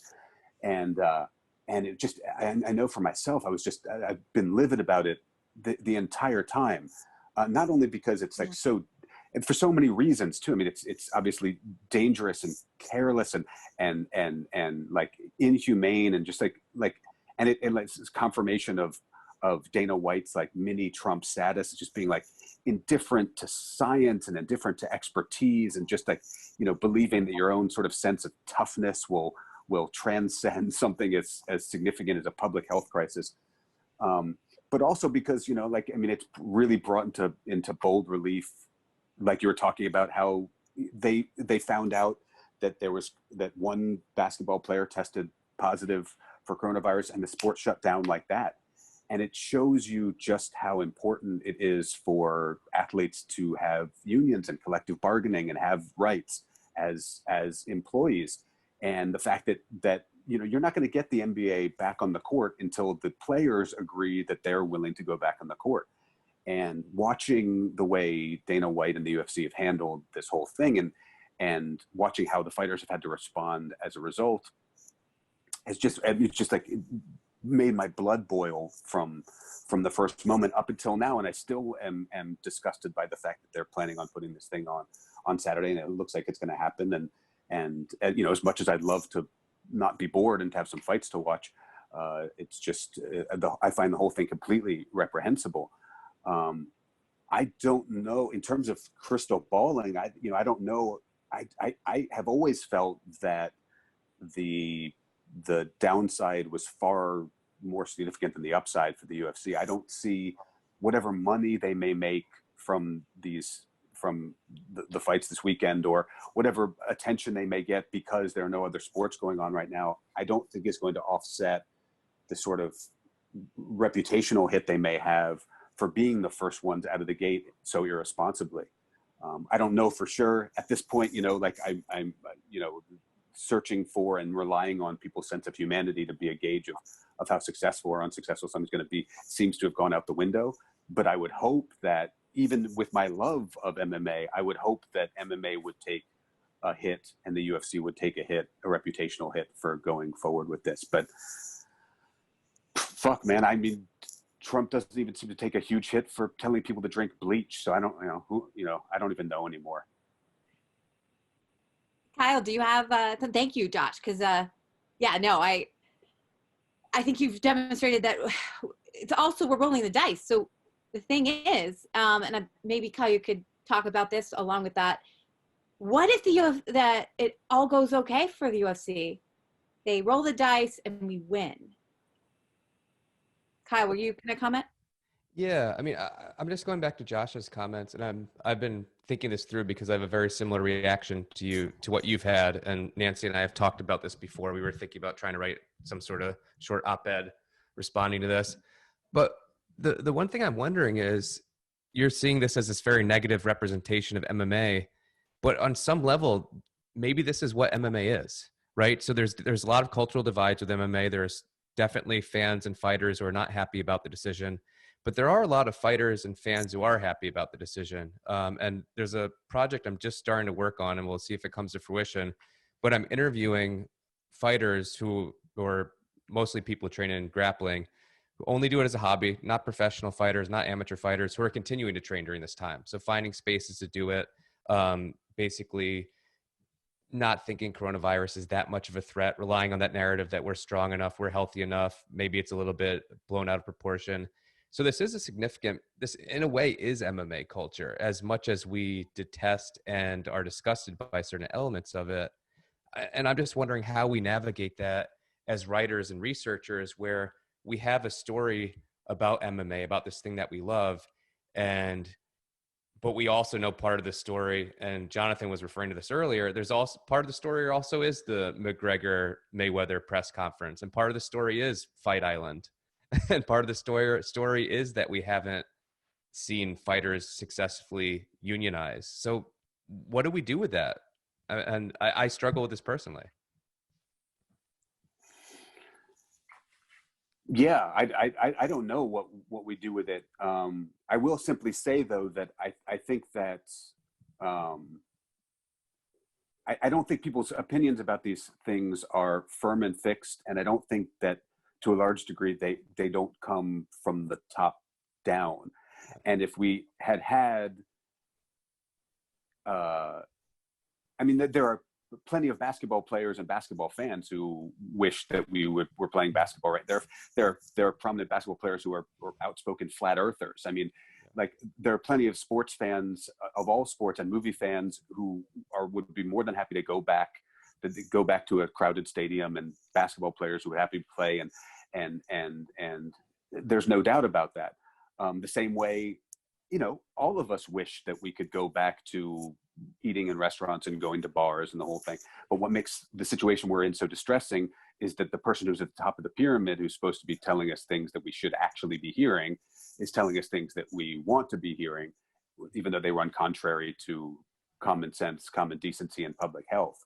I think in a situation like this, yes, absolutely, that there is a large strain and a large number of people in the MMA world who don't share my political opinions and never will, and that's totally fine. You know, I knew that getting into cage fighting was probably not going to be the most progressive environment in the world. Yeah. But I do think that if let's say in a perfect world, from my perspective, Dana White were the kind of person who, one, was pro-union and the athletes had a voice, and they didn't have to all say, I want to fight, because literally they have to fight or they're not going to be able to feed their kids. I mean, where are the lines between I want to and I have to? Yeah. But if you had Dana White getting up there and saying, we're going to do the right thing, and we're going to do right by our athletes, and we're going to do right by the culture and the society, and we're not going to have events until it's safe to do so, I think that the great majority of MMA fans would be like, oh, we're not going to do this, and we're not going to, it sucks, I can't see my favorite fights.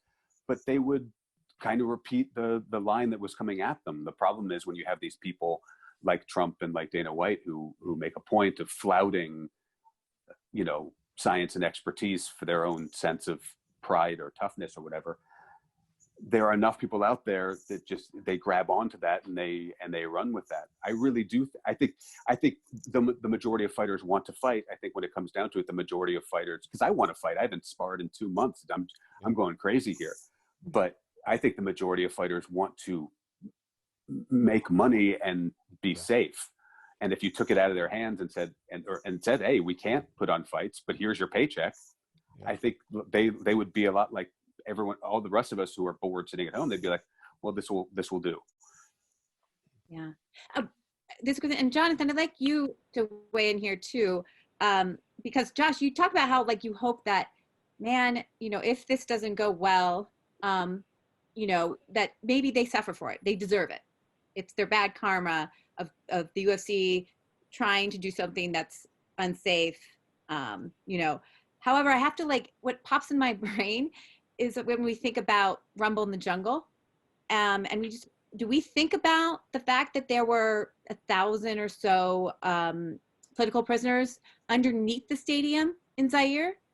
Or do we think about how great it was when, you know, Ali took it to the last round, or, you know, really was able to do the rope-a-dope with Foreman? Like, unfortunately, that's what you remember. And so there's a potential, and I think we have to be ready for this, that the UFC goes in there, everything's fine, and they were brave enough to do it. And they were courageous enough, and now we can start our road back. Just to let you know that sometimes that's how our history is sometimes remembered. All the time, yeah. Yeah. So, and I know, Jonathon, I know we've kept you long enough, but do you have anything to say about, we've talked about kind of the response and what the MMA community and, you know, Kyle talked about how it's this, people, we don't realize that this is a culture. There's a lot there, but. Yeah. I thought what Kyle said was on point from my experiences, not just so he's talking about, like, amateur people still going out there despite these dangers. Of course, professionals are wired even more differently than that. In my experience, talking to probably hundreds of fighters at this point, part of what makes you a fighter is this both this absurd level of self-belief and also this complete disregard for your own safety and well-being. So the response from the fight community towards this has not surprised me at all.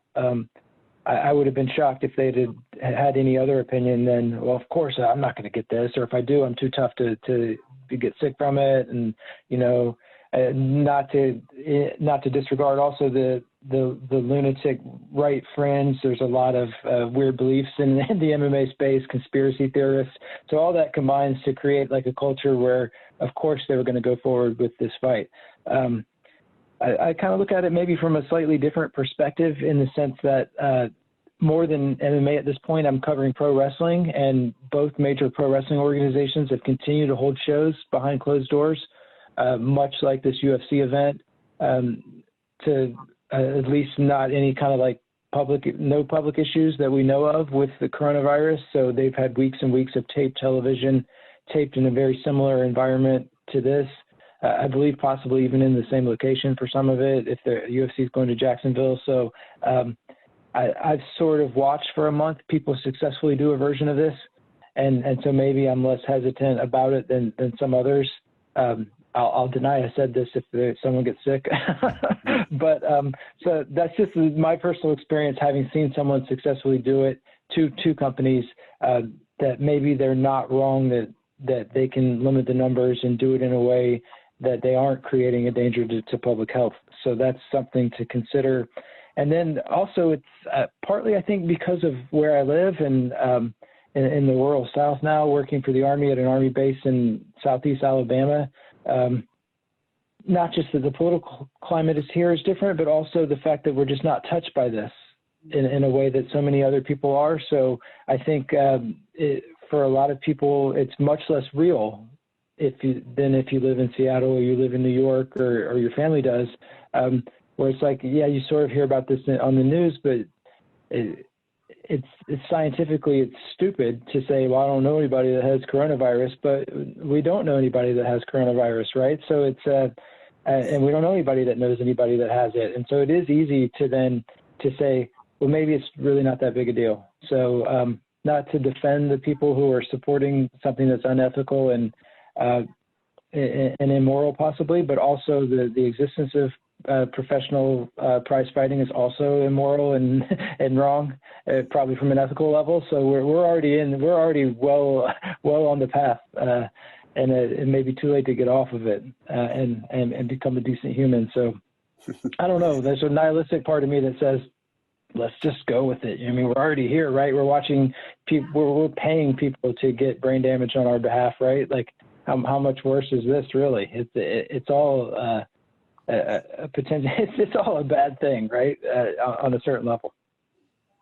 Yeah, I think in a way it's almost like it's like when you're hanging with the wrong crowd when you're a teenager. You're like, oh, these kids are all into metal, and I think I like metal music, and then you kind of get into it, and you realize like this crowd is a little beyond the pale. Like they're doing things that I really love this music and I like the culture and I like the whole thing, but man, this is going to another level. I feel like there's this weird issue of like agency that I think is really interesting in all this, because the fighters obviously, in order to do what they do by nature, are in this position now of course choosing to fight.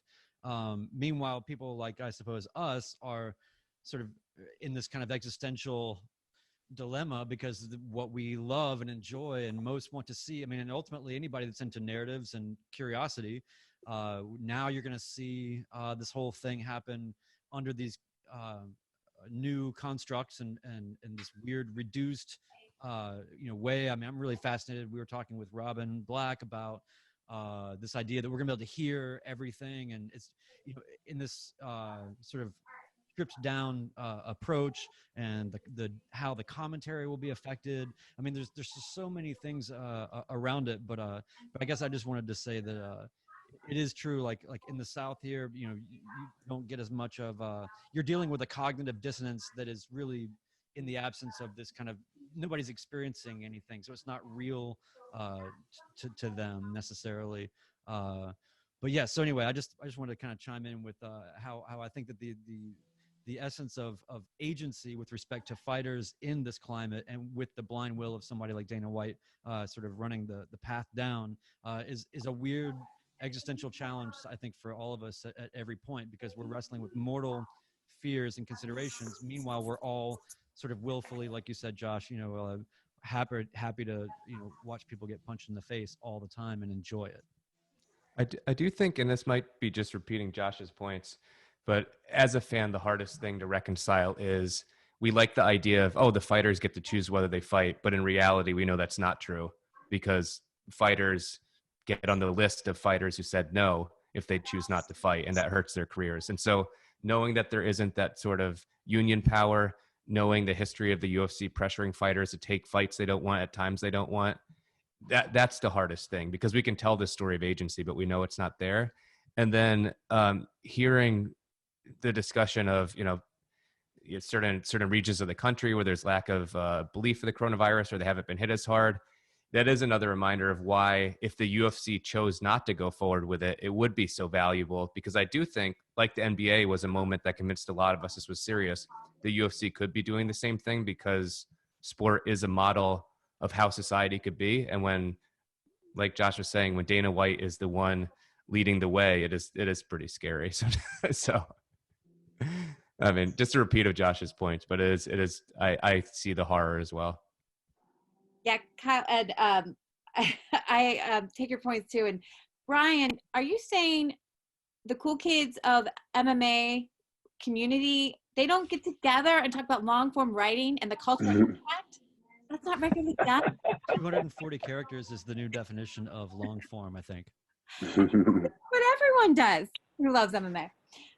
But no, I appreciate your point. And then I have a question for you, Jonathon. This is actually just, I'm curious.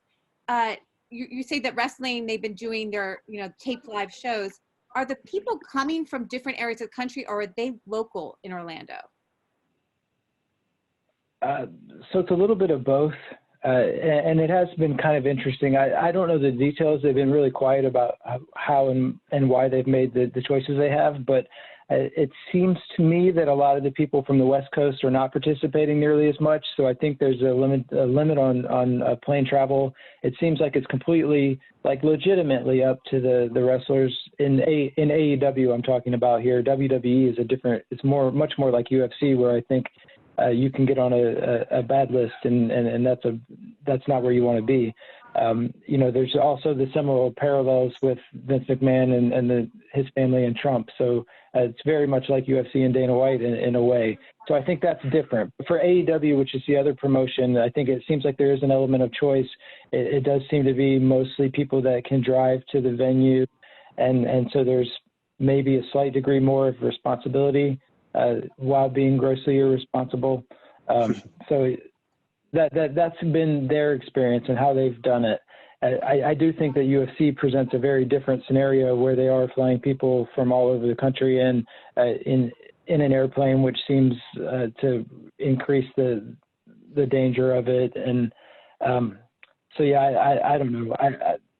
Personally, I think it's a bad thing, but I also am kind of tickled by Kyle's idea that the UFC could lead the way forward for society, which is, I get it, right? The UFC is a mainstreamish sport now. It's on ESPN, but I look at it from a perspective of UFC was at its very peak for me as an entertainment product, when it was an underground thing that we would have been aghast at the idea that regular people would have followed the lead of UFC fighters and what they do. I like it as an underground thing where it's people beating the crap out of each other in a cage. The idea that we would take our cues from them as a society is frankly super scary as a concept. It's pretty terrifying. Oh my gosh. Well, I know we're getting almost to 2 hours, which I love. I could go on and on. I do want to say that Tunisha, Dr. Singleton, had to leave, and she wrote a message saying, late to my own damn class. Thank you all for allowing me to join. I absolutely loved the conversation. Look forward to rapping more with everyone. And she teaches media psychology out in LA.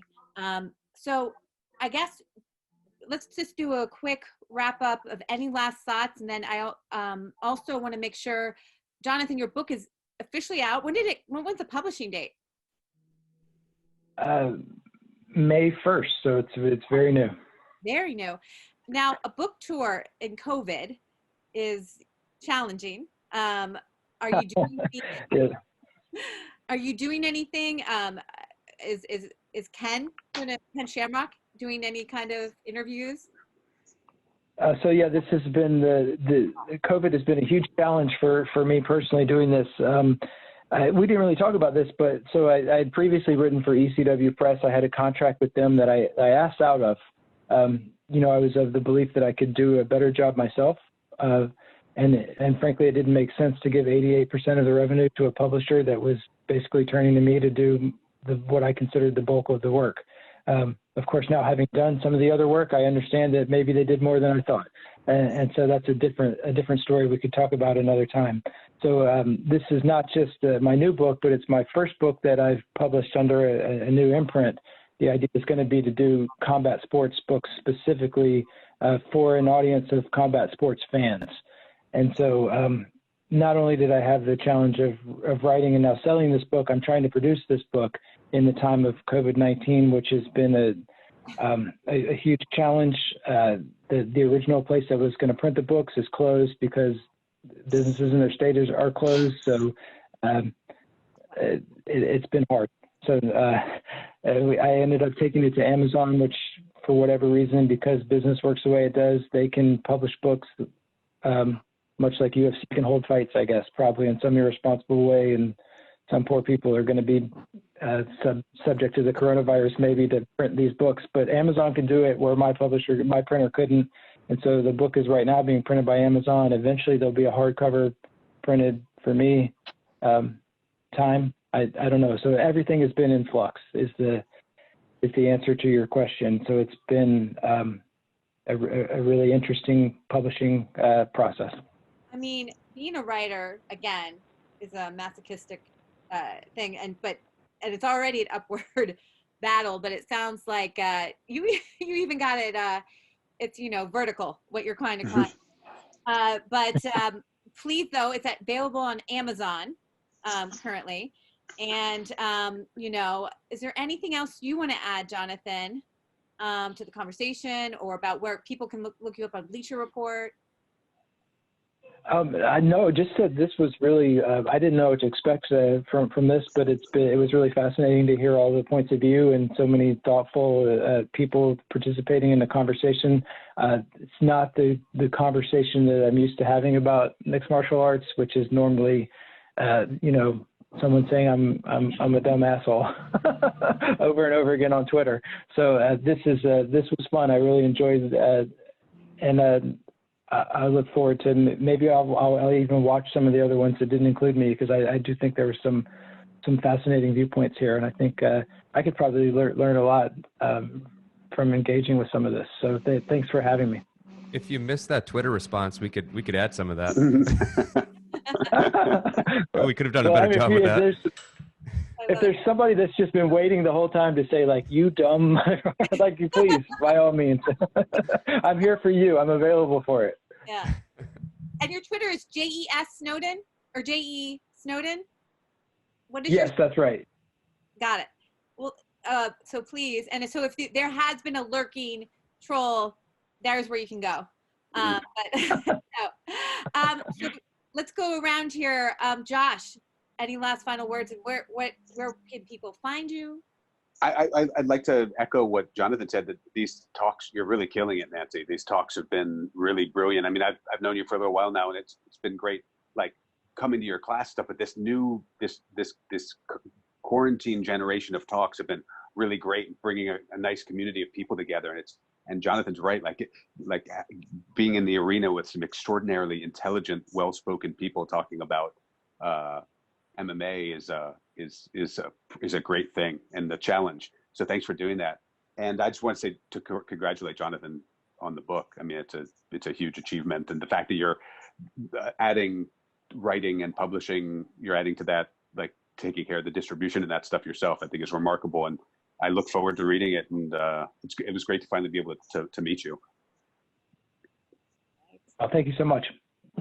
And Josh, you are at Josh Rosenblatt on Twitter. Josh Rosenblatt 1, I think. Josh Rosenblatt 1. Yes. All right. Yeah, I'm pretty sure. And we're waiting for that second book. Oh, it's right around the corner. But no, thank you. And honestly, this has been like hosting the dinner party of my favorite people and really having the conversations that I really want to have about combat sports. And so thank you. You should keep it up. Keep these going. I'll keep inviting. So Cool. there you go.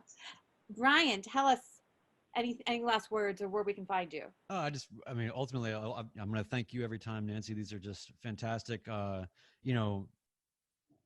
It's interesting during this time to figure out where you should be applying your energy and what you should be doing. And, if you have any projects going, it's hard to sometimes figure out how to move them along. So this has been really almost therapeutic for me to just sort of be in a pool of circulating ideas and interesting people that are really moving things forward in their own arenas and spaces. So it's just been awesome. So thank you. And, obviously, Josh, so good to hear from you and see you. And we'd love to have you back on the podcast as well. And anytime. Brian, I wanted to thank, before I forget though, Brian, I wanted to thank you for the phrase manageable ecosystems. You really summed up that idea beautifully. So thanks for that. It's right up there with Tanisha's bug thumbs from last week. I agree. Awesome. So I'm just going to write down, you owe me one. Okay. That's the title of my new book, Manageable Ecosystems. Jonathon, I mean, really, it's a pleasure and an honor, and your path and your work is as admirable as any. So really appreciate it. And if anybody wants to hear our podcast, it's artfightpodcast.com. And otherwise, I do a lot of film and music work and whatever. And you can find that at briansiskind.com, or just find me on the Twitters. I'm tweeting Jonathon right now, insults. Yes, Fight Podcast, amazing. Yeah, thank you. Please go. Thank you. And then Kyle. Yeah, I just want to echo what everyone else has said. These are awesome. My only regret is that I haven't been able to sit in on more of them.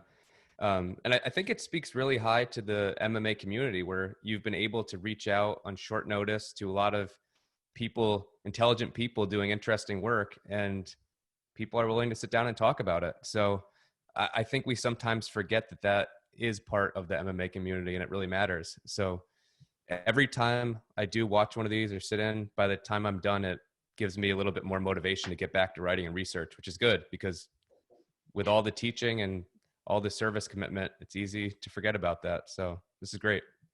Great. Thank you. And you have a podcast. Please tell us. I do. I have a social theory podcast. So definitely more academia leading. But then if anyone wants to read some of my articles on MMA or other articles I've written about sport and society, you can find me on Twitter at Kyle the Green. And if you ever want to read something that's behind a paywall, just shoot me an email or send me a message. Yeah, sadly, academic writing is often behind a paywall. So I know. Yeah, but to echo your point, and then Atticus, you're gonna send us home because we want to hear from our student, our next generation of fight writers. But yes, we were talking about how, like, could we get in touch with the media and the athletes in the NFL or NBA, like, or boxing even. So as you say, this, whether it's a young sport, and you guys have, Josh and Jonathon, been there from the beginning, it's still such a nurturing, supportive group. So we got to think about that aspect of it. So thank you. Thank you, Nancy. Yeah. All right. So Atticus, what are your thoughts about everything? You could, this course or anything, and just, you get to have a final thought. And yeah, as much as like quarantine sucks for like literally only this class, I think this is like actually gotten better just because of like opportunities like this and sitting in on things like this. And I think that I very much feel, to a much lesser degree, but what like Josh and Jonathon were talking about like projects and just how hard it is to break into something after something like ends. yeah. And just like very much struggling to find something that feels good and feels productive and that I'm interested in to do with my time right now. We all feel it. Atticus. Yeah. And can I tell you that I know Josh is there, like what you've given your contact information, and Kyle, Brian, reach out, because the other thing is that I feel like this group, we're very collaborative and we want to support each other. So if you please take this opportunity to reach out, because I know Atticus, one of your passions is MMA. Yeah. So I hope that you do that. And I have to tell you again, Atticus is a dream of a student, amazing writer, but always kind of bringing the class discussion to a new level. So I'm so glad to have, students with us as well. So yeah, if you ever go the route of doing research on something related to combat sport or anything related to sport and society or sociological takes, feel free to reach out. I can talk about methods, different ways to publish, different places to publish. So yeah, always happy to respond. Awesome. Thank you. And then I guess my last thing is that I'm going to come back on at 4:15 today. We're going to do a little part 2, women in MMA and women and MMA media. We're bringing in Phoenix Carnival. She used to be the host broadcaster with Legacy Fighting, LFA. And she's worked in the industry for a long time. And also Amy Kaplan, who is a freelance journalist and photographer. And we're going to deep dive into some stuff that only got to the surface in our other gender, media, and combat sports. And then Friday, I would love, this is what I call, like, this is my kind of, what do you call it? The pre-day, what is that? The countdown is that we're going to have our last kind of big show. Maybe I think I'm going to keep continuing them if I keep inviting, but Robin Black's coming on. This is where we're going to talk about, because the weigh-ins will be done. We can really know who's going to be on the card, what's it going to look like, maybe a little bit more. But that's 11:30 on Friday. So let me know if you don't have a link to the Zoom. It's so good to see you all. Thank you so much. Thanks, Nancy. Yeah, thanks for including me. And thanks, you guys. This is great. Thank you. Thank you. Thank you so much, Josh, Brian, Atticus, Kyle, and Jonathan. Oh, yes. Bye. Thanks, everyone.